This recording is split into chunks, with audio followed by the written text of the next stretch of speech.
It was more of where was I getting the adversity, right?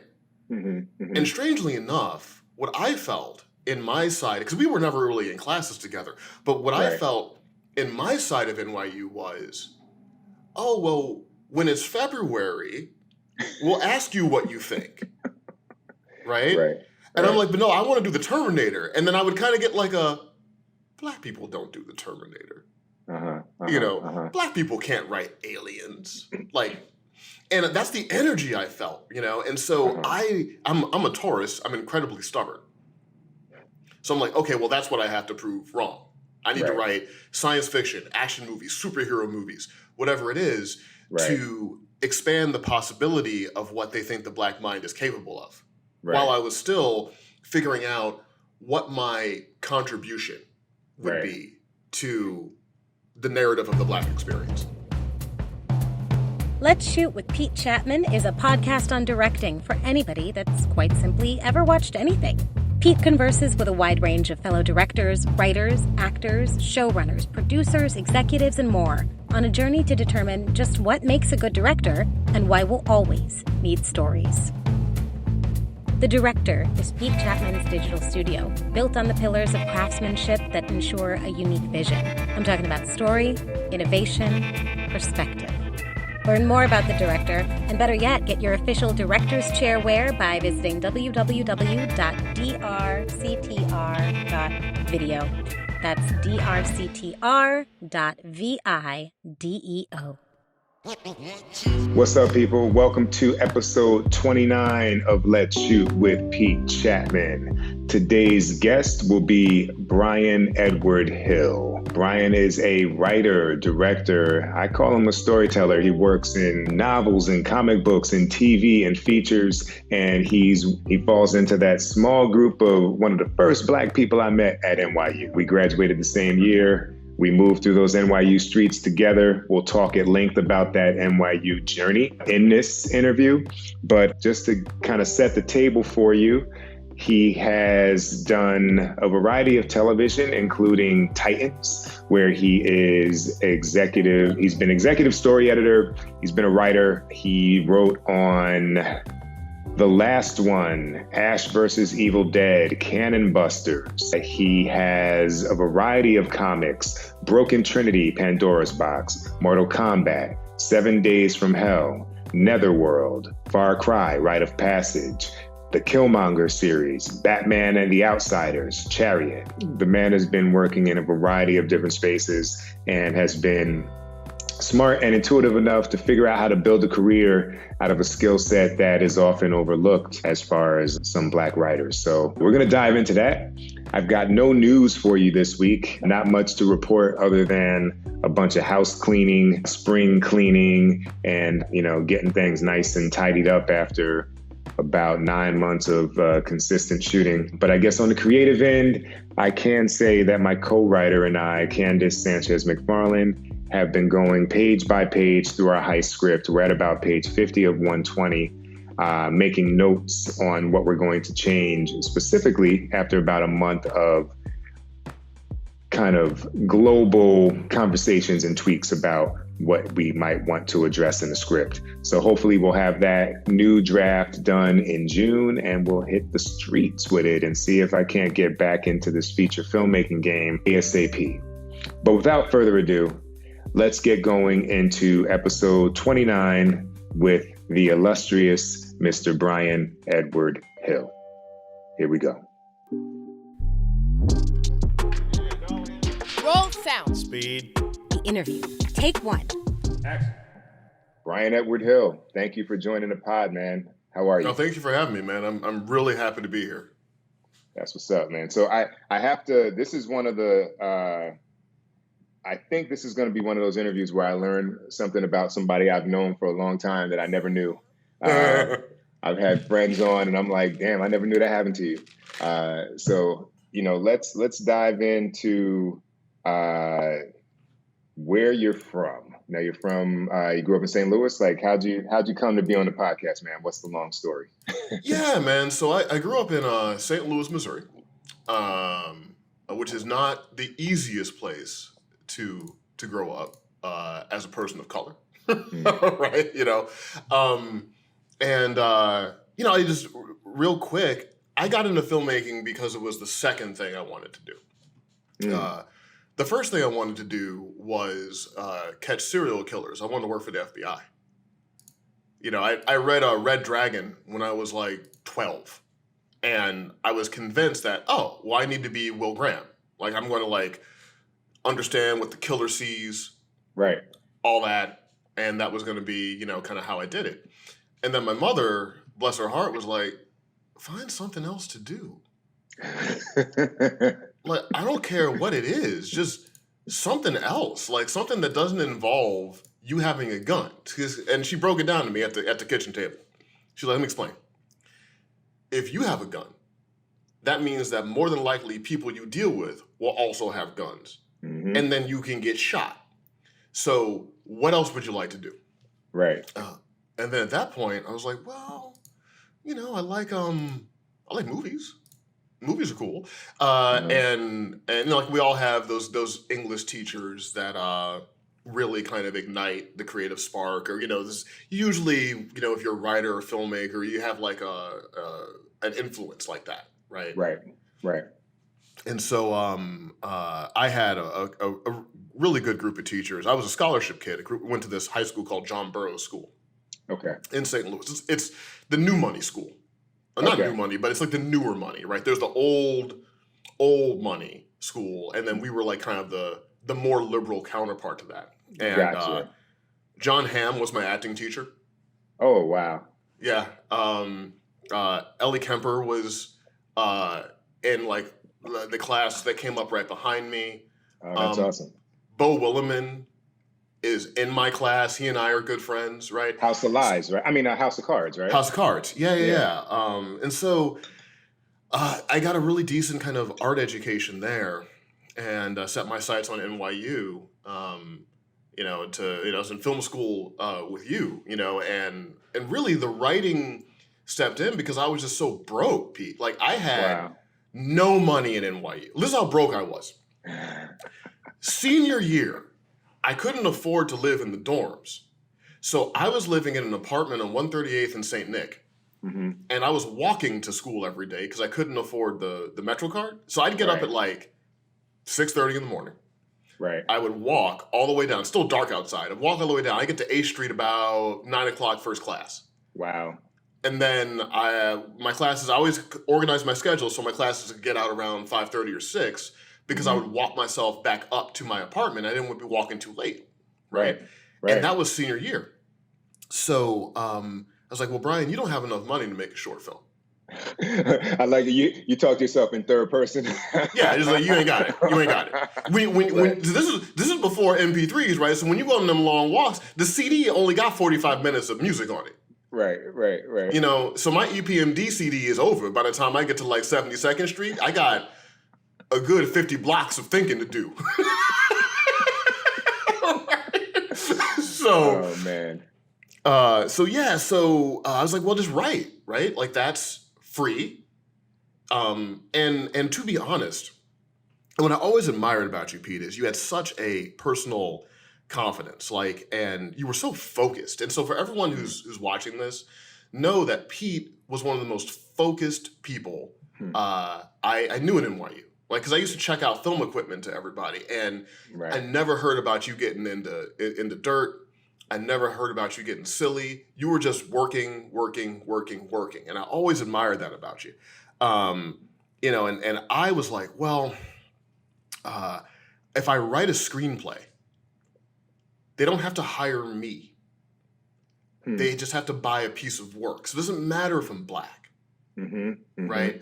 Because you're not buying a black person, you're buying a script. Right. And I was always into Michael Mann films. Isn't it a shame though that we have to like triangulate and understand that when you're just trying to get an education and you're out here also having to understand and it's also a superpower though that you picked it up early, that you're walking 3 to 4 hours to and from the place where you're getting an education that's putting you in debt. You know what I mean? But like, just having to know, like, there's the art, and then there's the culture, and then there's the psychology of the people in the business, and having to play all three levels, man. Like, I tip my hat to that, because you notice that early. Well, I mean, it's when you grow up in St. Louis, you're in a weird kind of cross section, right? Because it's a purple city in a very red state. Mm-hmm. And you just figure out how to survive America in that paradigm. Mm-hmm. Like it's because there's a real gravitational pull in St. Louis to keep you from leaving St. Louis. And how so?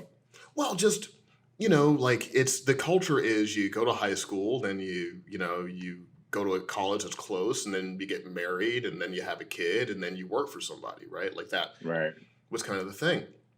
But I knew that back in Missouri, it wasn't even a glass ceiling. It was like an iron ceiling. Right? Like you couldn't even see through it. You would hear success above it, but your world was dark. So I knew that I couldn't achieve what I wanted to achieve by staying in the state, which made it easy to go to film school. Because if everything in your life is a gamble, right, then how is that more risky than me trying to be a stockbroker or a doctor or a lawyer? You know what I mean? Like you being such a successful storyteller, TV director, screenwriter, filmmaker, frankly, for like a white guy, that might be like, ooh, he took a lot of risks. For a black person in America, it's like, I take risks riding the bus. You know what I mean? So it's like that. The risk of it is, if I made it to 21, I can make it to Hollywood, right? That was my mentality. Man, that's awesome, man. And it's funny too, because I feel like, let's hop to the NYU years, right? So if you recognize this idea of like buying a piece of property versus hiring a black person, right? Was that part of your NYU education, or was that something that you had even identified earlier? Well, it was the education that happened while I was in NYU, right? So I talk about this often, Pete. I can't separate what I learned from the program from what I learned as a human being in New York City for 4 years, right? Like it's very unique that way. Right. Because you're in this city that's teaching you things all the time while you're in school. So we all look for precedent. And funnily enough, I was into horror movies. I saw that a guy, Alan McElroy, wrote like Halloween 4, right? Halloween 4, The Return of Michael Myers, right? It's, fourth Halloween movie, no one really talks about it, but he was black. Right. And you didn't watch the movie knowing like, oh, they just wanted the black thing on Halloween. It was just a Halloween movie, right? And then I'm like, oh, okay. So there's a way to kind of separate their prejudice from content if you can write content that just seems like it will be okay, be commercial, what have you, right? So right. It seemed like insurance against not being able to have any career, honestly, and I thought a lot. I was very strategic in college, and I thought a lot about, like, Bryan, what do you want to get out of here with? Because you're not coming out of here with a short film that's going to get you a job because you don't have $35,000 to spend on a short film. Right. But what you can do is come out of here with some screenplays. You come out of here with some products. So junior year and senior year, that was my focus, man. It was like, okay, I need to just write scripts and get all the terrible scripts out of me. Right. I'm still trying to do that. This morning. Still trying to do it. And then that seemed like a viable way to, kind of get a career going, man. And, so it was me with a legal pad in Harlem writing scripts freehand and then finding time in the computer lab to type them up when I could and just build that portfolio. Did you ever feel... Man, I got so many questions. This is such an interesting topic. Did you ever feel any conflict in this kind of separation of worlds, right? Because, you know what I mean? Because like there's like this very specific thing that you saw to and fro on your walks. You saw, you know, growing up, going from wherever you live to John Burroughs. And then you sit down at a keyboard, and are you divorcing yourself from those things? You know, and if so, did you ever feel any conflict in that? Well, you know, it was always difficult for me as a storyteller to figure out how to approach my Black experience in a way that felt unique, right? Like, you know, I always feel like, what can I possibly say that Alex Haley hasn't said? You know, like, what can I possibly, what new ground? And I would always struggle with it, right? And I would start to engage it with some purely dramatic work, and like Theo Travers and I, another writer, you know, if he hasn't been on, he should be on. He's amazing.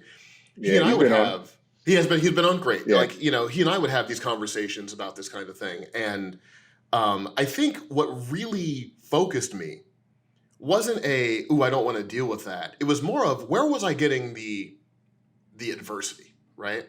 And strangely enough, what I felt in my side, because we were never really in classes together, but what I felt in my side of NYU was, oh, well, when it's February, we'll ask you what you think, right? And I'm like, but no, I want to do the Terminator. And then I would kind of get like Black people don't do the Terminator. You know, Black people can't write aliens. Like, and that's the energy I felt, you know? And so I'm a Taurus. I'm incredibly stubborn. So I'm like, okay, well, that's what I have to prove wrong. I need to write science fiction, action movies, superhero movies, whatever it is, to expand the possibility of what they think the Black mind is capable of, while I was still figuring out what my contribution would be to the narrative of the Black experience. Yeah, it's interesting, and I asked you that as an alley-oop question because, you know, my wife and I were watching something last night. I won't name it, but it was a reminder to me that I was making this analogy of like movies, screenplays, films, TV shows. They're, you know, homes, right? They're all the same thing, right? So it's like a house is inclusive of a roof, some fucking rooms, a bedroom, an office, maybe, depends how much space you have, you know, but the governing principle will be the why,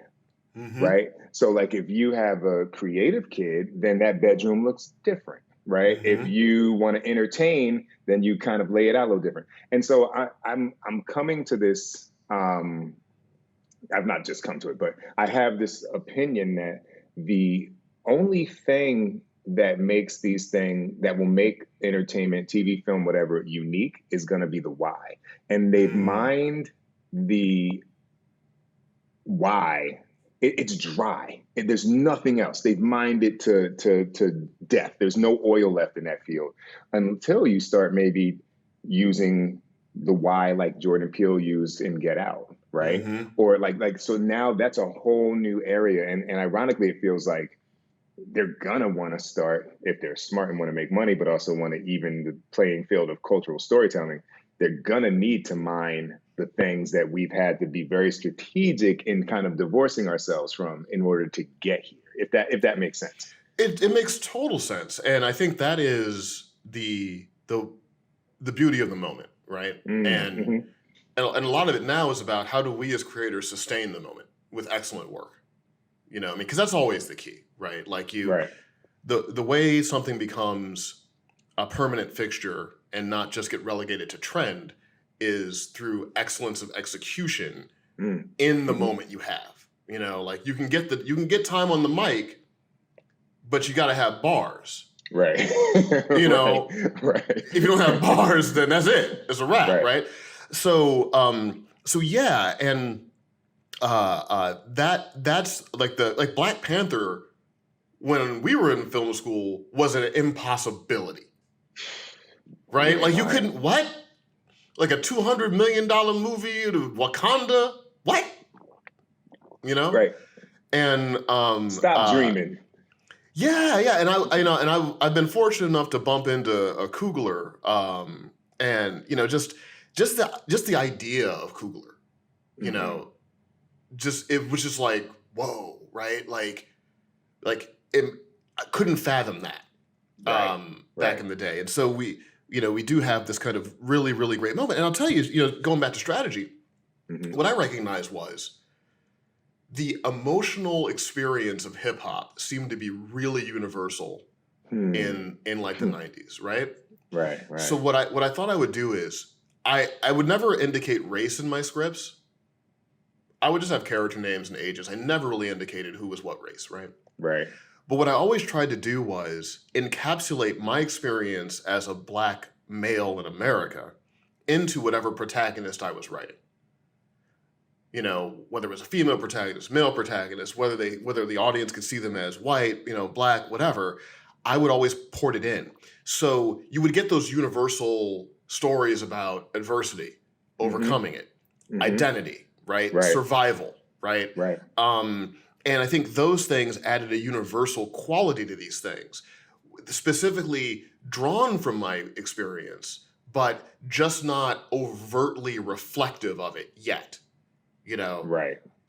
So it's the same thing as like the suburban kid that listens to NWA and feels those emotions. Right. Like when because Burroughs is a school full of rich people.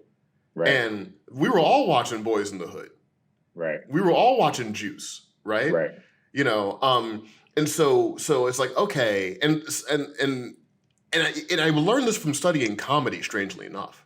I would like listen ad nauseum to Richard Pryor. Garrett Morris. You learn a lot. Yeah, you can learn a lot. And really see like, okay, this is how Pryor is universalizing his experience. And I would study Eddie Murphy.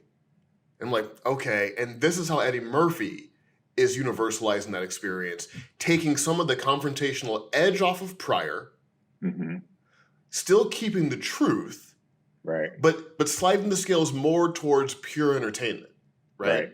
Right. And so all of those things kind of helped formed my initial strategy of how do I brand myself as someone that can be both authentic to who I am, but also make enough money for the paradigm that I'm not seen as a threat, but rather an asset. Right. Man, this right here is I'm glad we do this podcast, man, because it's good to get the rap about these things. I also feel like I wish I would have had an outlet to hear some of these things. For sure. And people keeping it 100 about it. Let's take it. Let's go back. So now you spent your junior and senior year kind of stockpiling content. So you I had like 3 scripts or something I'd written that were high concept action thrillers, But features, right? Mm-hmm. Yeah, I mean, look, I remember when I started writing a feature is a hard, difficult endeavor, especially in the beginning when you don't know what the fuck you're doing. Sure. And you think you do, but you don't. And so to come out with 3 is even if they all sucked, you still they were trash. Did it. Don't worry, not. They were trash. But they were, look, you had trash. I didn't have trash. I was talking about the trash I could have made. So so you graduate, and then what next? You got that purple diploma. You swing that tassel to the other side. What happened next? Well, I'm a Missouri boy, so I'm super pragmatic, right? So I was like, I just need to get a job somewhere. And film school, that degree didn't mean very much. It meant a little bit on Madison Avenue, though. It got me a couple of entry-level gigs. So I worked at White and Kennedy. I worked at Ogilvy and Mather. And literally, like, we're talking mailroom stuff. Right. And it was like through temp agencies. So I wasn't even officially on the payroll. It was the whole thing. But I got a really good opportunity over at White and Kennedy. I was there for about 4 months, and it was a good 4 months. And they had me do some culture hunting, which is basically just going out, taking like snapshots, Polaroids at the time of what was going on in the culture, and then bringing it back. In the streets, right? In the streets, and then bringing it back, And then I got to really, because advertising in Hollywood were close then. Now, Right. marketing departments make decisions now, right? Like it's Right. But I got to understand the way marketing thinks a little bit, and that helped me kind of figure out my own personal brand, how to do all of that. And so it was a lot of like just like office day jobs, and then I wrote a novel that was based on one of my other scripts. It wasn't an action thriller. It was like this kind of avant-garde dramatic thing. And I got a call on a Monday that Simon & Schuster wanted to buy the book. Cool. But then on Tuesday, 9/11 happened. Oh, shit. Yeah. And then on Wednesday, while we're all grieving and terrified and going through what we're going through, I get a call that, well, they don't want to publish the book now because of force majeure and, all these other things, right? And I can't be upset about my stupid novel in the middle of a global tragedy, right? But everything ground to a halt in New York in 2001. I mean, for young people listening to this, I don't think you can really. It's like COVID, but imagine if COVID happened in a day. Right. Like between Tuesday and Wednesday, everything just stopped, and we didn't know like what the way forward was, right? So then I went back to St. Louis because I just had no money to sustain myself in New York. And I honestly thought I was gonna stop, Pete. I was like, I don't know, maybe that's a sign. Maybe the universe is sending me a sign, right? So I made this one promise to myself. I was like, okay, you're gonna write one more thing, and you're gonna put all of it in there, like your frustration, your fear, your blood. You're gonna put it all in there. And if it does nothing for you, you're still young. Go to grad school, be a teacher. Be that funny guy with the last cubicle and the Spider-Man tie that all the temps like because you still have a soul, right? Dreams. You had dreams. I'll be that dude. Like, oh, we like Bryan. He's got the bobblehead. Right. Be that guy. And so wrote the script, which wasn't very good, but it was like an action story about a guy who suffered a tragedy and wanted to quit and then got brought back into the game and whatever. And so I poured it in all of those feelings that I had into the script. And it's messy and raw, but it got to like kind of a medium level producer. I got an option off of it. It was my first real like screenplay blood I drew in the sport. Right. It was like $5,000 or something, but it felt like a fortune. Yeah. Like from your imagination. It was validating. It's validating, right? Yeah. And so that connected me to Dolph Lundgren, strangely enough, because he read that script. And I had moved back to New York, and I was living with this like a bunch of comic book artists in Queens, which was this whole other thing that I was doing. Great fellas there, met like lifelong friends there. And I remember getting a call from my manager at the time, and manager's like, Dolph wants to talk to you. And I was like, Dolph who? Like, Dolph Lundgren. And I was like, oh, there's two Dolph Lundgrens? Right. And he was like, no, it's the same one, right? So I'm like, okay. So I get this call, and it's like Dolph on the phone. Bryan, I read your script. It was very good. I want to direct a movie, and I want you to write the movie. And I'm like, what? And my friends are all huddled around the speakerphone, and they're all like, he's talking to Drago. And so that turned into me working with Dolph on an action movie. It was just a little direct-to-video thing. It's called The Russian Specialist. You can see it on Amazon. But for me, it was everything, Pete. Right? Because it was like, I remember they flew me out to Spain. I got to hang out with Dolph. I'm writing the script at this little cafe. I can see the Rock of Gibraltar coming out of the water. And so I was thinking to myself, all those government cheese sandwiches you ate growing up, all that couldn't afford, couldn't get a car in high school, couldn't do this, couldn't go on the spring break trip, couldn't do that, couldn't afford the fancy calculator for the math class, had to find it used, like all the stuff you had to go through, right? Yeah. Getting to the point where you're making something up and, you might as well be on another planet, like clarifying. So I wrote that movie, went to video. That was I had a robust direct-to-video market at the time, so that was part of it. Right. And then that got me started. Then there was a long drought for a bit. I thought that, I wrote a movie. So now... Oh, I'm here.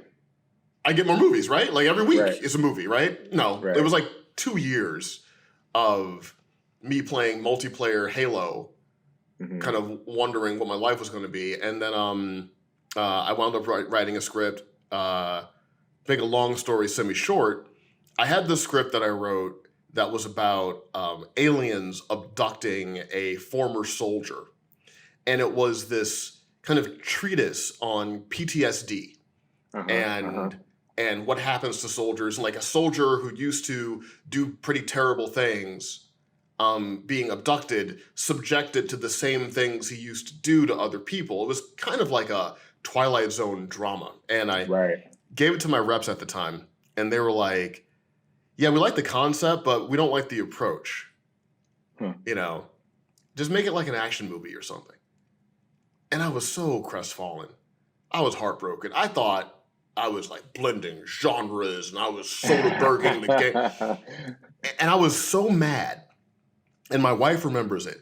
I was so mad. I remembered a story I heard or read in a magazine somewhere, because I was one of those Starlog Cinema Fantastique kids. I'd read all the magazines at the library. Everything was library because I was broke, but I would read them all at the library, right? And I remember, I think it was David Seltzer, the guy who wrote The Omen. He had a story where he was so frustrated with Hollywood that he wrote what he thought would be the stupidest thing he could write out of rage. And he was like, what if someone adopts the Antichrist, right? And then it became The Omen.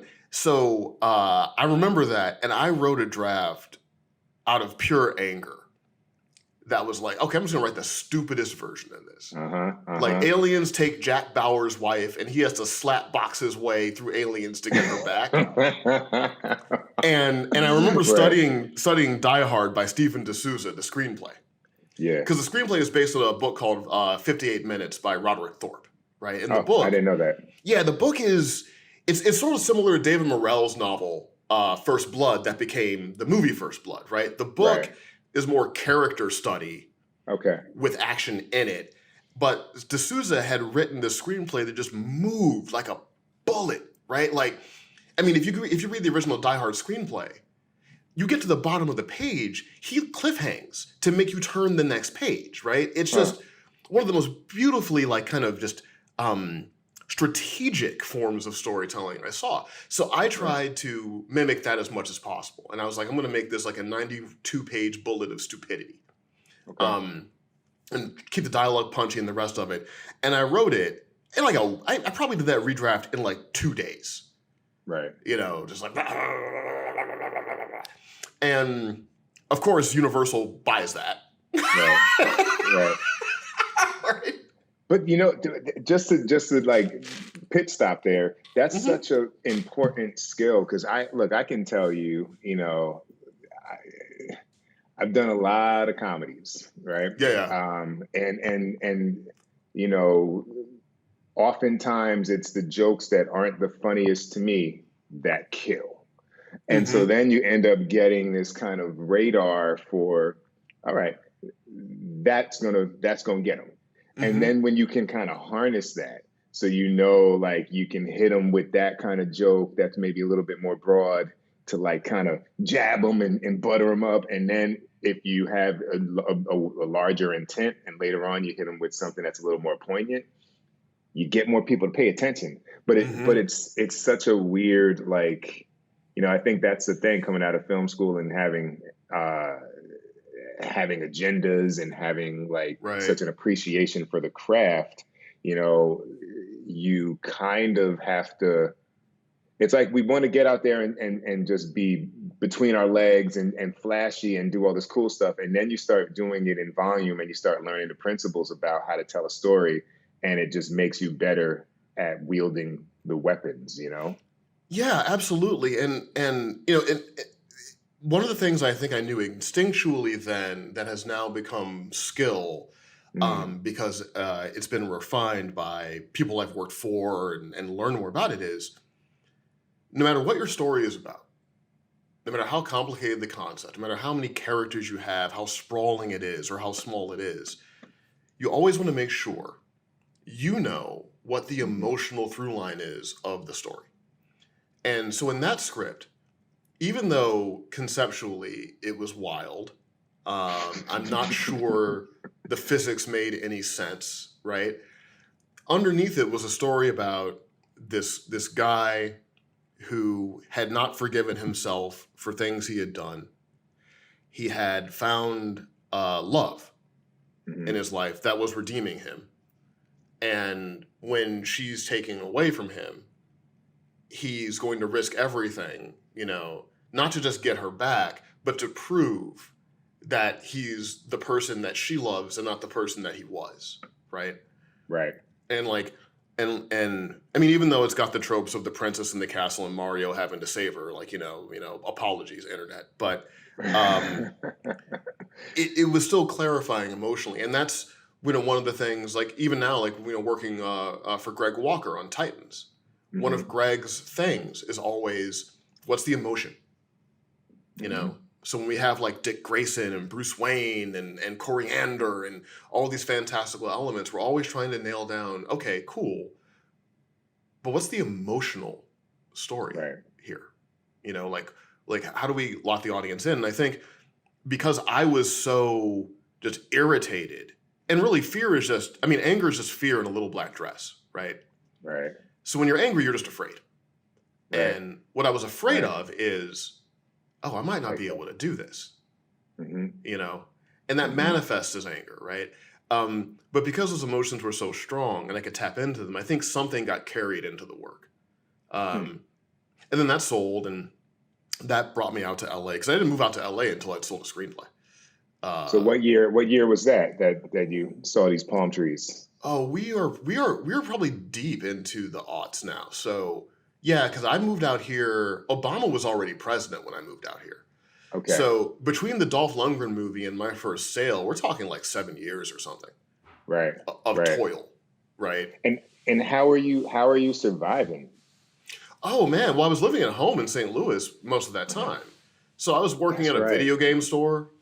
I worked at a video store. I worked at a video game store. I did odd, office jobs as I could in the loo, because I could save money in the loo. Right. Rather than like just hand to mouth in New York or hand to nothing in LA. Right. And I've been broke in New York. I've been broke in St. Louis. I wasn't going to be broke in LA. Right. I was going to have one city where I wasn't broke.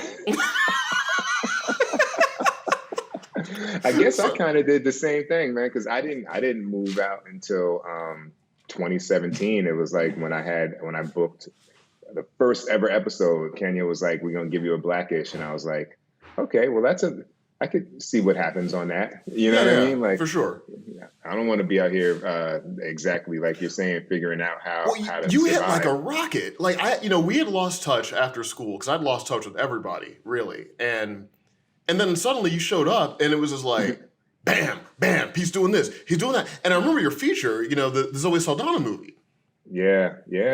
I was like, and it was the same thing. Like I thought, oh, well, Pete directed that movie, so now he's going to be like, working with like Coppola or something. I just assumed that you made a good movie with strong performances, it's a good story, well told. Then it would be, just a thing. Just like, what else do you need to do, right? Hey, you were in St. Louis and I was in New Jersey having the same exact thoughts. You know what I mean? Because I was so happy for you, because it was such an achievement, man. And we weren't like that close in film school, but you always kind of look at frankly the success of other Black folks, right? As for me, it's always validating. Like I don't have a hater bone in my body, right? When I saw you were doing that, it made my life a little easier, because I'm like, okay, I know where Pete comes from. Right. I can still keep my head down and do this, Right. If he's doing that, then I can keep focused. And so it was really an important thing for me, because when your movie came out, that was a pretty dark time for me in terms of just confidence and hope. And, you're at that age where you're like, I can turn the boat around right now. Right. Well, that's the thing. And for you too, man, like I know that, we probably talked more after school than while there, like in the hallway ticket, and, for sure. I had hit a dining hall or something, Yeah. but there was always the periodic, like, yo, man, what's good?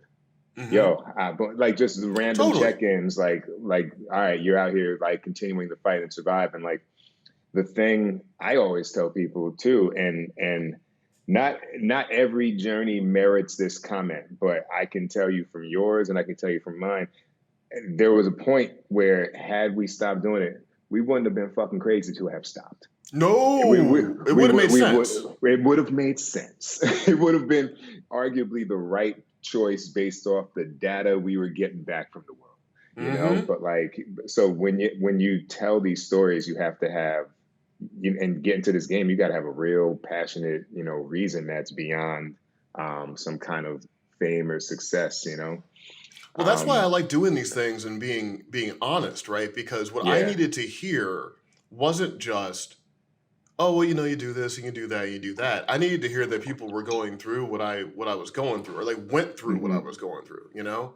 Right. And so much of Hollywood is about, once you get there, you create your own mythology. Right. Well, so when let's talk about that, right? Yeah. Because I love that you talk about branding, because I'm a big believer in that. And you know, even if I go back to college, man, you always had a very specific look. You know what I'm saying? And you continue it now. And I think that's a little subtlety of branding. You know, like for me, I recognize like shit. I'm gonna get some nice glasses and have a hat. And that's kind of like if you people could be like, yo, I think that's Pete because he got a hat on and shit, you know? Yeah. But like when did there's all this time you took kind of sculpting your craft and refining your even just I'm sure your personality, because like you and like Theo, like you guys gotta, you know, like move through a room full of vultures, like Jay said, you know what I mean? Like and kind of have to adapt much more than me, right? Because like by the time I come, like just for a TV show, like I've been in those notes meetings and I'm like, okay, this is crazy up in here. But like, I know to get here when it was 15 people around the table and not just the writer and the showrunner, man, I'm good, you know? But like, when did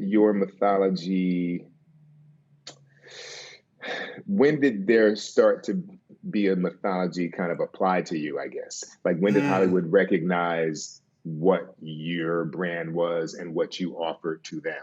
And I guess that's subtly saying like, when did shit start popping for you? It was comics, really, right? So I always had this notion that, okay, I'll back it up. I had a meeting and I forgot the executive's name. She was out in Santa Monica or something. In my memory, she looked like she was 17 years old. I don't know what it was, you know. And it was, you know, when you write, you have a screenplay that someone optioned or something, and you start taking these meetings, right? You start, you know, going to these general meetings, and they rarely turn into anything, but you take them anyway. And so I took this one meeting with this executive, and it was about some other project. But I remember her in the meeting saying she was so happy that she was able to get this one writer who knew everything about tanks or something, because she was working on some war movie about tanks, and he was an author that wrote things about tanks. And my takeaway from that conversation was, she probably rarely talks about a screenwriter she hires that way. But she talked about this other writer that way because they had written in another form. So I'm like, okay, what I need to do is do something besides screenwriting. I need to establish myself as a writer in another form along with screenwriting so that my screenwriting will have more value. Right. And that's when I set my mind on comics.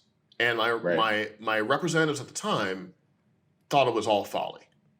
You don't make any money, you know, 10% of like $1,200 to write an issue is nothing. They would rather you like write 7 high concept screenplays that don't sell for the chance of selling than to be writing like The Flash every month, right? I just got no help from them. But I knew that if I was on a shelf, if I had a fan base, if you could Google me and it wasn't just the IMDb, but you saw other things, it would raise the premium on my work.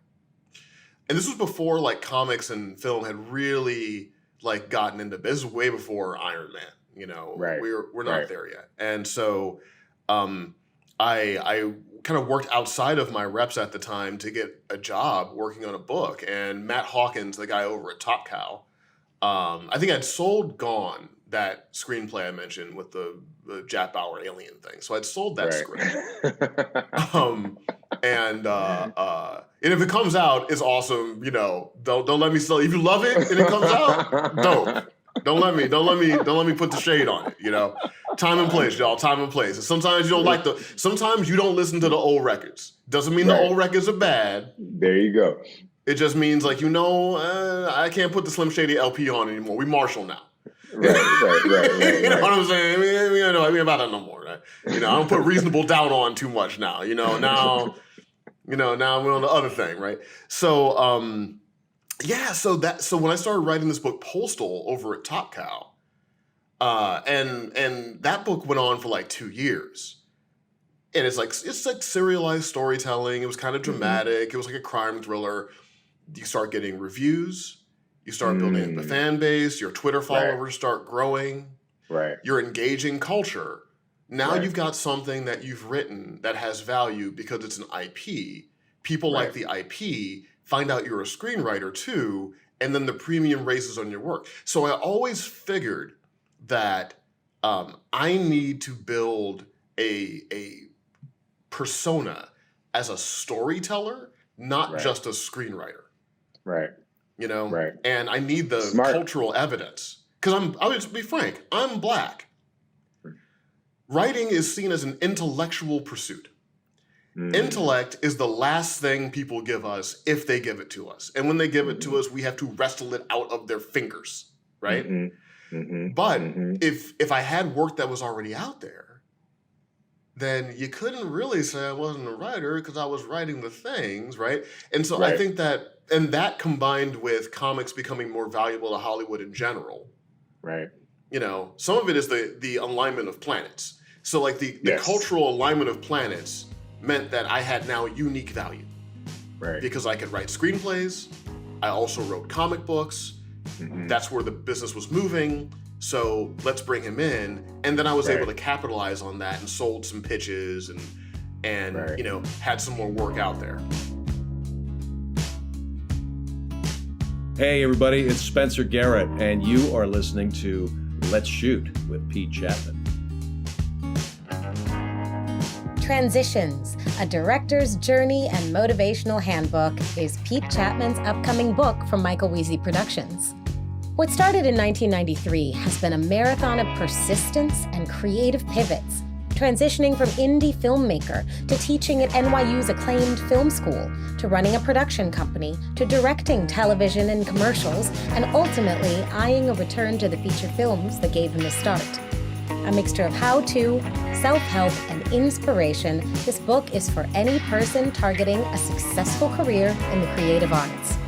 Transitions, a director's journey and motivational handbook, is coming soon. What do you do in a pitch? When you go in and you sell something in a pitch, tell me what that looks like as far as your preparation for the meeting, as far as the content of the pitch, your preparation for the meeting as far as the people in the room, and then the performance of Bryan Hill once he gets in there, because sometimes that's that's totally different. There's an art to that part of it too, right? Yeah, no, that's a good question, Pete. So in general, I'm a pretty prepared person. So if I hear that I have a pitch coming up with someone, I'll look them up first and see if I can find any interviews or anything out there just to get a sense of who they are as people, right? Because you have the playful executive that likes to have fun. You have the very studious executive that's really focused on this. You have the transactional executive who doesn't seem like they like stories at all, but this is a job, right? And so you know what I'm talking about. I know it all. Yeah. You're pitching them and they're just like, that sounds like a story. Sure. Right. So I try to get a sense of the audience. I try to get a sense of the company that I'm pitching. like what their focus is. But I don't let that govern too much of my thought process, right? I just kind of, it's data, and then so the data's in the back of my mind. The next thing I do is I'll practice the pitch.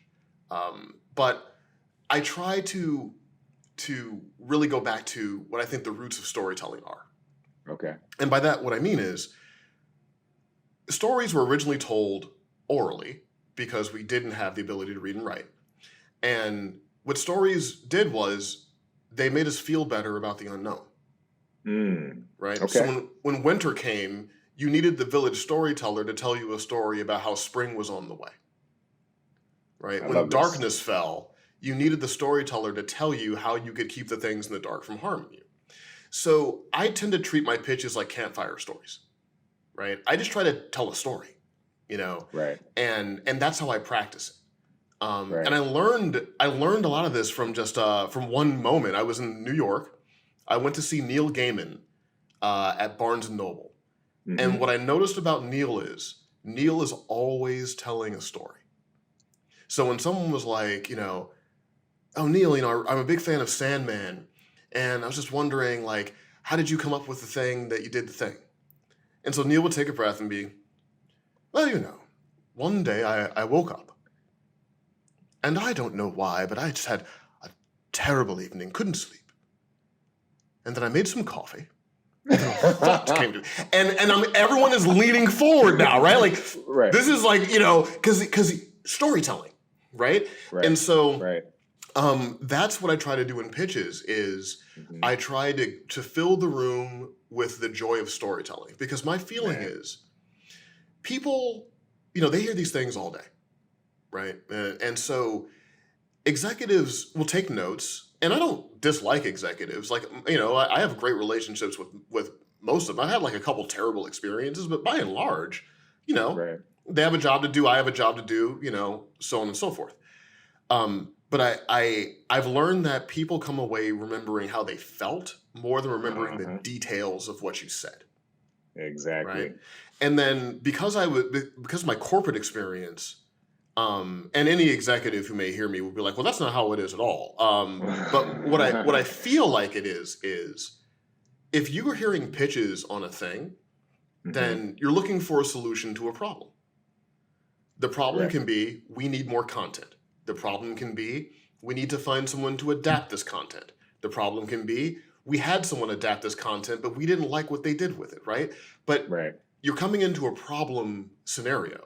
So I try to feel like the solution to the problem. And oftentimes, a lot of what I do is rewriting. And in the game of rewriting, I find the battle is letting someone know you still have a movie. Right? Like you're not sure if you have a movie. Right. You thought you did once. Right. You hired somebody. Script came in. Now you don't know if you have a movie. Right. So let me show you still have a movie. Right. Right. And getting into it that way. And so I found that that's been fairly successful. I mean, I have like a 75% hit rate on pitches. Right. Now taking all of that into account, it's all in the pot, right? Now, do you come in and say, I expect to talk for 15 minutes? Like, how do you build that? How do you design that? Do you have like maybe you can guide me, because what I've done when I pitched, right, I've been like, okay, there's obviously the work the room, get it warmed up, kind of understand people before you dive in, so it's not just purely transactional. But then there's like the kind of synopsis, tagline, teaser version of it. Then which could go long or short depending upon whether they're leaning in or not. Then there's, the talking about it, where I expect to talk for maybe 10 to 20 minutes. And I'm going to I kind of have all these mile markers where I know I could lean in more on this, but if they're not digging, if they seem like they want to hear more on character, I'll fucking go deeper on that. If it doesn't, maybe I'll lean in on plot. And I'm really trying to gas clutch it. But how do you step into that? Do you work in that kind of way, or do you just say, I'm going to tell a story and it takes how long it takes? Well, no, I try not to go on too long. I mean, I just totally bricked a pitch like 2 weeks ago where I was just going on too long because I came in there with like a 9-page document and I was going to go through it. And you realize halfway, like, oh, I'm playing the wrong songs for Kansas City, you know? Right. But we're already halfway into this set, so we just going to get through it, and my apologies, you know? But in general, I try not to talk for more than like 10 or 15 minutes. And what I like to do is, and this actually goes back to a feeling I had when I was watching movies. Like, I don't know how it was when you were watching movies as a kid, but you know when you'd watch a movie by like one of those filmmakers, right. Spielberg, Cameron, Ridley, Tony, Spike, Singleton, right? Mm-hmm. You knew from the first shot that they knew what they were doing. Now, you might not like the movie. Right. But there was just a confidence, right? Like, you just knew, like, oh, okay, Spike knows what he wants out of this. Right. Right. Cameron knows what he wants out of this. So I try to create that same sense of creative certainty, not inflexible, but just like you have a perspective. And the way I do it is I always open with 10, 15 seconds of why the story I'm telling matters to me emotionally. Mm-hmm. Right. Like, I'll talk about how I think, like right now, one of the things I share when I'm in pitches is, the world's been on pause for a long time. The world's coming off of pause. We're all looking for how do we return to our lives, but also should we return to our lives, right? And we're coming out of the tunnel of darkness, and so we need heroism to do. And so I might like talk about that for like 20 seconds, and I mainly do it to give executives, bless their hearts, a through line, right? Because one of the things that writers should keep in mind is we live and breathe this stuff all day. Executives do too, but they do it while managing other things. You got to remember that executives are hearing stories all the time. And now, see, it used to be that a story was usually like, oh, you made something up and it's relatable, right? Like a cop and they killed the guy and he has to go get the guy, or, you did the Ouija board and the thing happened, or, Now they're looking for pitches on things that have 15, 25, 45 years of history that you may have all in your head because, you're a nerd like I am. Bless their hearts, they haven't read all of those comics. They haven't played all those video games. Like, they're trying to make a movie out of something, but a lot of times executives are also catching up to the source material, right? Right. So it's important to, I think, ground your story in this is what the story is about, right? And when I ask people that, because that's the first question I'll ask. When someone's like, hey, Bryan, I got this story, I'm like, well, tell me what it's about. And they're like, oh, well, it's about a guy who, I'm like, that's what happens. Exactly. What is story about? Daniel-san. Right? And then it's like, and I'm like, okay, that's your problem.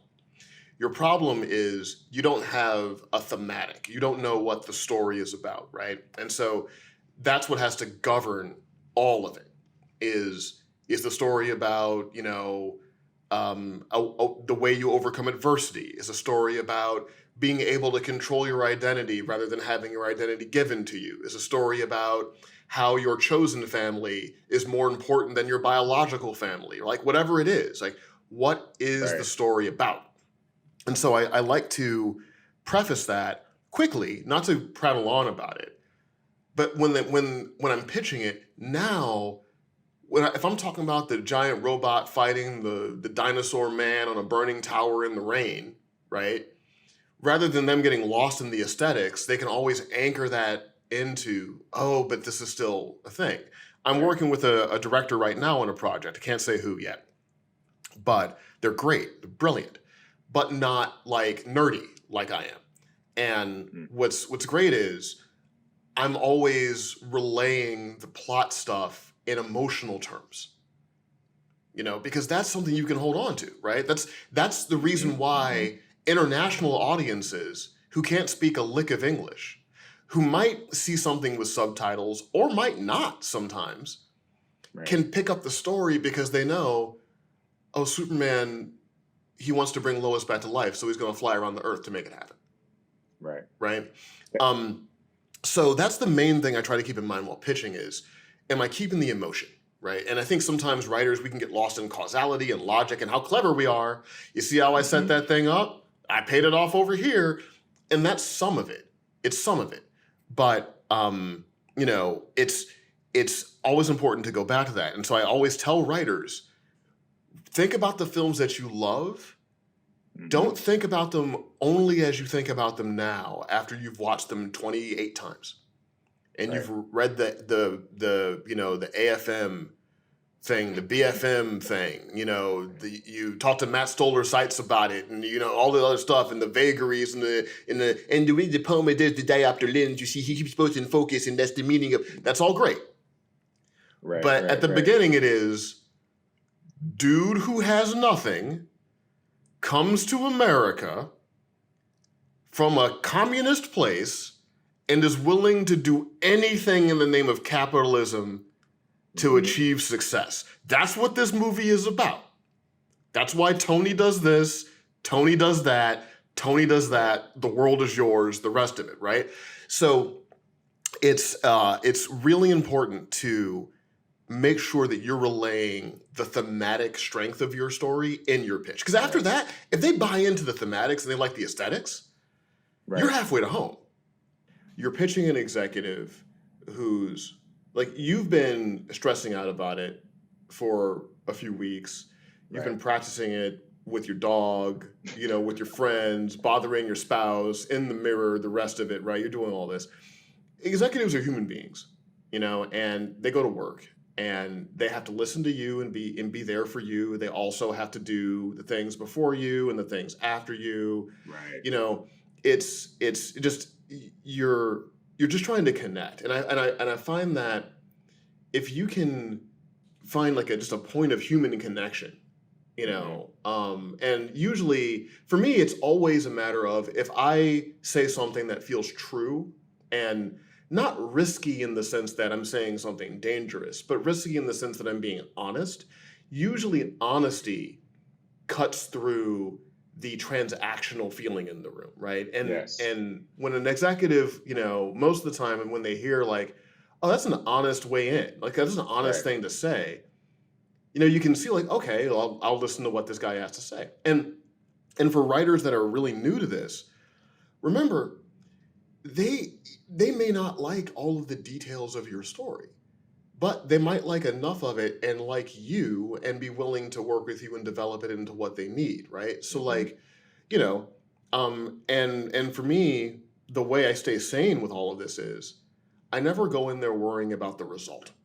Right. Can't control that. What I do try to do is genuinely enjoy the time I have sharing the story with somebody. Right. Even when people don't buy that pitch, they remember me, like me. Right. You know, I'll bring that guy back in. He was fun. He pitched something fun, right? So in Hollywood, I find that, especially in the writing end of it, sometimes an L is a W. It just needs more time in the oven. Yes. You know? Yes. It's hard. And sometimes a W can be an L if you're not careful. Right. Well, and but like you have to be so astute, so aware. You know what I mean? Like even I was thinking about the whole idea of the why, because that's oftentimes where like a bad movie goes awry because the why is not clear. You know, and when I used to teach, when it went full circle and I was teaching at NYU, I would ask, you tell me what your film's about, your short film's about. And it was almost inevitably plot.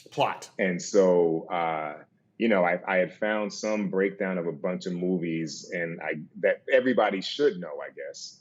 And I gave them it as a reference. Like, I think it said like Tootsie is a man becomes a woman to become a better man. Or something like that, right? Sure. And whatever it had for Terminator and Star Wars. But like when it comes to like, you can always rely on that why to get you through the meeting, through the scene, you know, months later, through the press fucking tour. You know what I mean? Like, you're always going back to the why, but we often get clouded by like the bells and whistles, and the folks who can really break things down to the simple elements have careers. And quite honestly, like, you're the protector of the honesty. They almost, we need you to understand the why and to be unflinchingly honest about it as the writer, so we have something real from which to create. Well, if we don't know the why, we can't expect anyone else in the process to know it for us, right? Like, and what you're saying is critically important, because when you get into the boots of the ground aspect of this, right? When you're playing football, right? It's 3:00 in the morning. Brenton is coming to me dressed as Nightwing, asking me, why am I doing this? Right? I need to know. Because actors are smart. They will see when you don't know. Right? They'll see when you're making it up, And so many times on Titans, because we produce our episodes, the writers, we go up there and work with directors. Directors are coming in and they're all crazy prepared, but you're still coming into the middle of something. And, did you get 2 seasons of TV in your head before the gig? Maybe you did. Maybe you didn't get the whole thing in. What's happening in the next episode? My character wouldn't do this, and the character on paper never does this. There's a lot to deal with, right? Having that clarifying understanding of this is what the story is about, this is why we're telling it, this is why the character is doing it. That's critical to know, and I think that helps things get out of this feeling of it's being transactional. And I can understand how, if you're an executive, you might not have gotten into this business just to adapt funny books. It's like you got into the business because you like to create too. You want to be creative. And now you're getting these things that have all these rules. Bruce can't do that. Clark can't do that. Peter can't do that. Tony definitely doesn't do that. So, and so it's easy for everything to feel like restrictive, and all that. So, understanding what the why is, how we can all get there, I think makes it feel collaborative. And so I always tell people that the way you work for someone is to start working for someone or working with someone, depending on what preposition you use. And what I mean by that is, if you do a pitch, you open up with, this is what it's about, why it matters to you, quick, little group of seconds, get you in there. You talk for like 10, 15 minutes. You make sure you're highlighting the emotional journey of your protagonist, getting those things in there, got some imagery in your pitch. And then you start the Q&A. The Q&A is really where it pops. Because now you're working with somebody, right? They're asking you questions and you're answering questions, and then they're vibing off of you. See, now you're working with them. And once you're working with someone, it's pretty easy to keep working with someone. So it's the same thing in comics. I tell writers all the time, if you want to get, you want to write a Batman story, the rest of it, contact an editor who edits a book you like, and just start bouncing story, just start talking about things.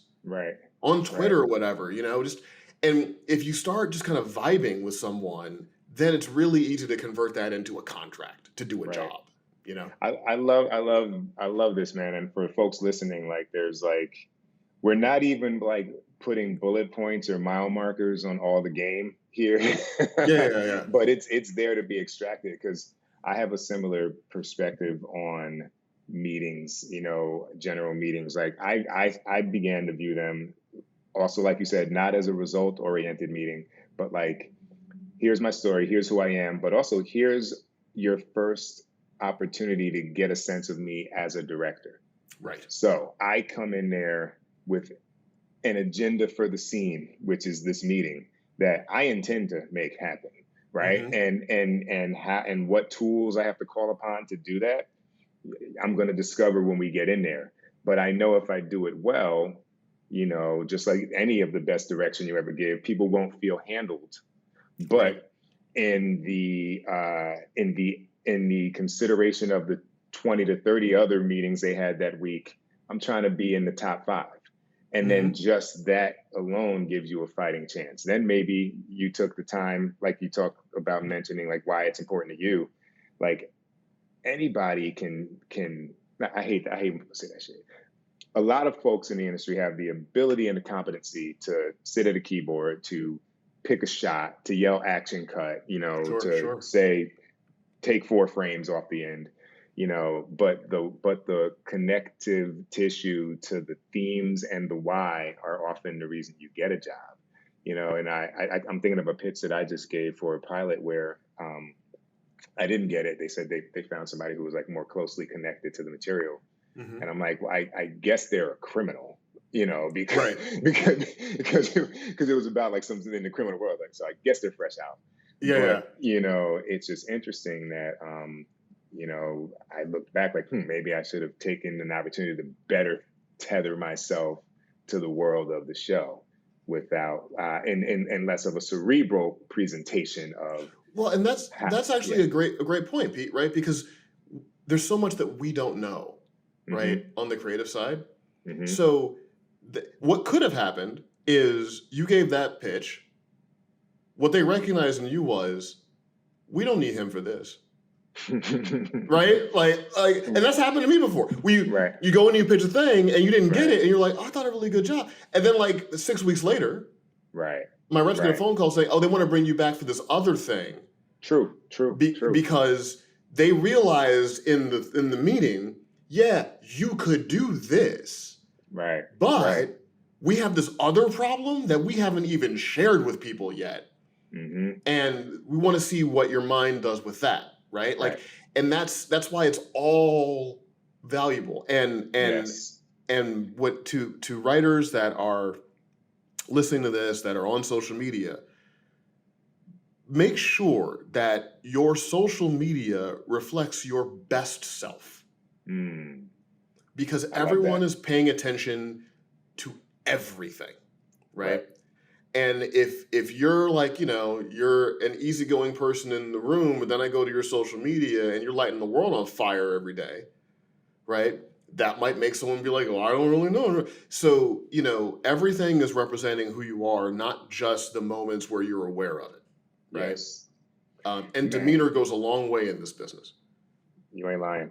Wait, so I want to see if, I don't even know if this is a good question, so we're about to find out. What has working in the world of comics taught you about yourself, and how are you using that as you step into new spaces moving forward in your career? Well, what it reminds me of and kind of constantly teaches me is that I'm always partly going to be that 13-year-old kid running to the comic book store looking to get that new story to make the week better, right? Uh-huh. See, when you write a screenplay, Pete, even if you sell one for a bunch of money, 25 people might read that screenplay, right? 5 sometimes, right? It likely will never get made. No matter how good it is, it's just, things just don't get made as often as things get acquired, right? That's just the business we're in. So you don't get that real-time feedback. With comics, they come out every month. Right. I get real-time feedback on what my choices are affecting in readers, Right. What they connect with, what they don't connect with, what they connected with in surprising ways. Like you mentioned before, that joke was like fine to you, and then that becomes the thing people remember. Right.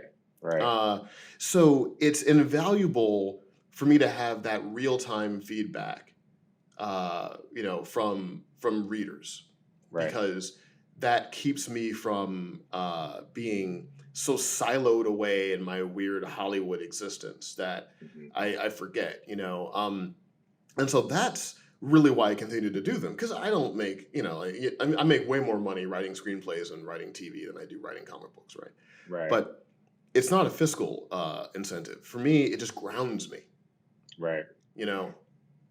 And so what are you working on now that we should talk about? What's like in the pipeline that is available for public consumption? And make sure folks go and watch all the shit that they need to watch from the mind of Bryan Hill.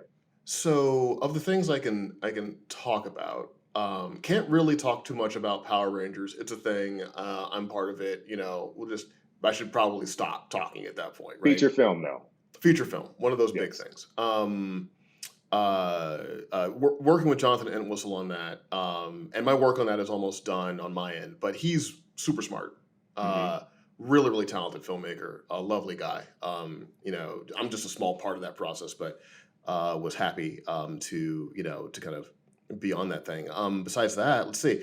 I adapted a graphic novel called Black that is getting ramped up to get made. More announcements on that soon. Beyond that, working on Titans. We're just finishing up season 3. We're a couple more episodes of season 3 to shoot, but we're just about done with that, so you'll be able to see my work in that. I've been on that show since the beginning. I have other feature things that I can't talk about, but you'll hear about soon. So the best way to do it is just follow me on Twitter. It's Bryan Edward Hill, at Bryan Edward Hill, Bryan with a Y. Why? Because we like you. And I talk about all my things there. Like, I got a book called Chariot. It's a comic book. It's out now. I think the second issue just released last month. Third issue will be out soon. So I've been really grateful, Pete. Like, I've been able to do a lot of work during the pandemic.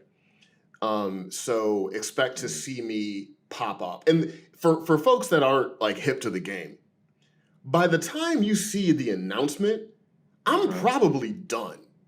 Right. It's not like they don't announce it when you get it. So when you like pick up Deadline or something, and you're like, oh, Bryan Hill hired to do that. Bryan Hill done wrote the second draft of that already. Right. You know what I mean? So it's gonna seem like, oh man, he got this, then he got that, then he got that. A lot of the stuff that you're going to hear about is just, it's been gestating for a while, And again, it's that mythology of overnight. Nothing happened overnight. Right. You're just patience, my friend. Like you're just seeing the tip of the iceberg of how it all goes down. But yeah, Twitter is the best place to catch a hold of me. And I got a horror movie that I wrote that I'm directing. It's coming together. Hopefully we can get that going by the end of the year. More announcements on that. Right. I love that you're still directing, man, because I remember we were in Sight and Sound film class together sophomore year. And I can remember even going back to, I won't date ourselves, but back then, your films were good, Oh, thank you, man. And there was always a lot sensibility. Yeah, it's I don't see myself honestly. Like, I'm not going to be the prolific filmmaker you are, right? Like one of my kind of professional heroes was a dude named John Sayles. Yes. And what I like about Sayles is Sayles would make a movie, but then he would just write a bunch of movies for people. Then he'd make another one. I think that's more of like the vibe, right? Right. Like, I might make like a cool little horror movie, and then I just write movies for people. So it's more of just a creative thing that would be fun to do. I think it'd be a cool script to direct. And one of my goals is to make the scariest thing I can possibly make. So that's the mission for this one, is how can I make the scariest film I can possibly make? But besides that, writing's popping. Just find me on social media. I'll talk about things when I can. So my final question for you is, as a storyteller, I'm going to kind of do like a little Maslow's hierarchy, the hierarchy of needs. As a storyteller at the top, as a filmmaker, right below, and maybe I should be reversing it, but as a storyteller, as a filmmaker, as a writer, sure. What advice would you give to directors? And you can answer this however you want, because you see people take your words and hopefully create a nice creative handshake with what you wrote. But I'm sure sometimes you're like, the fuck. You know what I mean?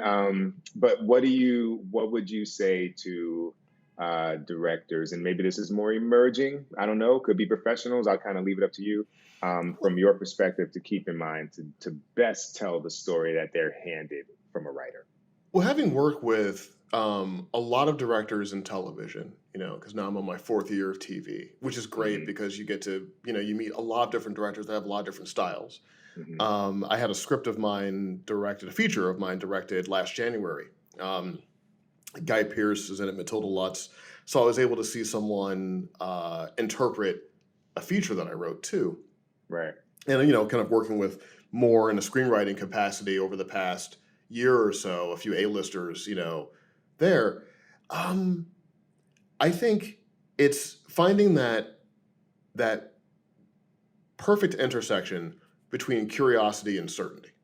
Mm-hmm. That's what I respond to, right? Is our filmmakers, like if I'm working with a filmmaker and she knows who she is as a storyteller. Right. Right. These are the things that anchor, her. This is how she sees the world. These are the things that matter to her. But on top of that is a curiosity about the story, the way to execute it, other people's ideas, right? Like this is just how I respond. If a director shows up and is at first, when there's time, listening to what everyone has to say, my assumption is, they must be really confident, right? Because they're not showing up to be the Wunderkind. They're not showing up because eventually you will be the Wunderkind, right? Like it's that feeling of someone who knows that eventually they make the choice anyway. So there's no harm in listening to people. And that makes me feel secure. Right. Like I love working for people like that because, I know that they know when to close it down, right? There's a time when you got to get to work and everyone can't have an idea. But, when you see them, whether it's an actor's idea or, the AD has a thing and like when I see people who are engaging like that, that makes me feel like, they're not proving anything, they're directing. Right. And I respond really well to that. I think that brings my best work out because as a, for someone who works with / for directors often, it's a lot like being an actor, honestly. Like when you're a director, everyone you work with is an actor. What do they want? They want your approval. Right. That's what they want. That's what I want. Right. If I'm a screenwriter and like if I write a script for you, Pete, and you read it, I want your approval. I want you to think it's good. Right. And so when directors seem to understand that and know how to give you an environment where you feel like you can say something that might be crazy and not get punished for it. Right. Then I think you create the best environment and it disseminates. The other thing I'll say, and that's more of the creative side of it. The other thing is more of like a personal side of it. I look at how someone treats the least important person in a process. So if you're a director and you're beautiful to the actors, you're beautiful to me, to the showrunner, but you're terrible to like a key grip. Yeah. Right. Or you're terrible to like the third AD or whatever it is. Right. That's when I know who you are. Yes. That's who you are. You're the person that was mean to the person carrying the light off of the truck. That's who you actually are. Who you are when you talk to me is the mask. Right. Yeah. So that's the other thing I would say is, and every like, super experienced, been in the business 40 years type of person I've met with, that's one of the first things I've always told me is, I pay attention to how someone treats the least powerful person in the room, because then I know what you are. And also, even if it's an act, right? Even if it's an act, it's an act that benefits you as a director. Because, absolutely. I mean, I can't even tell you, I did, now like, not to get into anecdotes, but like I kind of challenge myself to ask for like something a little crazy on everything. Sure. Just because I want to see how people react sometimes, and I want to see if I can get it. And on you, I was like, there's a character goes up the stairs, and I was like, I want to have a shot where the camera is going up the stairs with the person with their legs in the foreground, and settles on the person who's left down there in kind of like her own personal prison, right? Because we're going through the banister. The shit they had to build to get that shot. Yeah. I didn't even know that was the big ask. Right. But, you know, they did it because they were like, yo, dude's cool. Like, he's like saying what's up. He's like, yo, we're chopping it up. And I think like they very easily could have been like, we can't do that. Right. You know, but like they had a pulley system that came around and was anchored to the top of the stage. And it was like wild. And I hope the shot makes it, you know? Sure. But to your point, man, it's true. It's a business of people. Well, and from being a writer, you know, I'm always working with the departments after the director leaves their meeting, right? Yes. And so you get from the departments how they feel about the director, you know? And every director that has been genuinely interested in the craft of what everyone does gets the best out of everybody. Right. And directors often don't see it because they'll leave the room and they got to do the next thing. And then I got to talk to props. Right. And then they'll be like, oh man, I don't know about so-and-so. Or they'll be like, oh, so-and-so is great. Right. Right. And it all shows up, you know, and eventually you're going to need a close up of that prop. And if it doesn't look good, maybe like you didn't communicate with the prop person the way you should have. Blame yourself. Right, you know, yeah, it's all part of it. So yeah, just professionally be certain and equally curious. Personally, you know, just try to leave rooms better than you walked into them. Man, that's sage advice, man, and hopefully, you know, we'll be able to after all this time finally collab on some shit. Oh, man. For sure, man. It's been a while. Yeah, well, you know, we'll see what goes on with Titans. We don't really know yet if we're going to do another one. But if we do, you know, I'd love to try to find, you know, a way for us to work together. And if not that, then something else, man. Yes, sir. Yes, sir, man. Well, that would be awesome. I appreciate your time. Sure. I'm sure that people will get a lot from this, y'all. And I'm so happy for everything you've been doing too, Pete. It just, you know, it makes me feel good to see you succeeding like this. So appreciate that. Man, thanks, brother. I appreciate you. Much love. All right, then.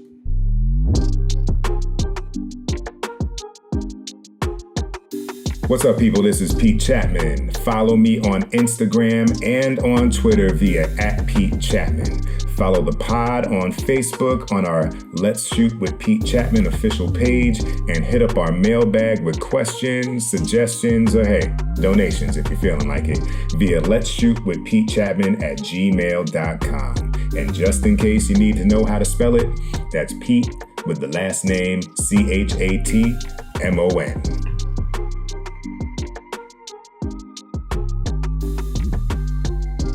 All right, folks, thank you for listening to episode 29 of Let's Shoot with Pete Chatmon.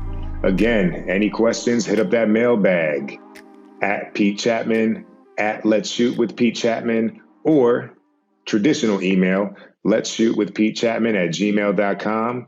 We look forward to sharing episode 30 with you. Coming soon. More to come on who that guest will be. This is becoming a bit of a running theme, but stay tuned. It'll be dope. All right, y'all. In the meantime, stay safe, spread love, and keep creating.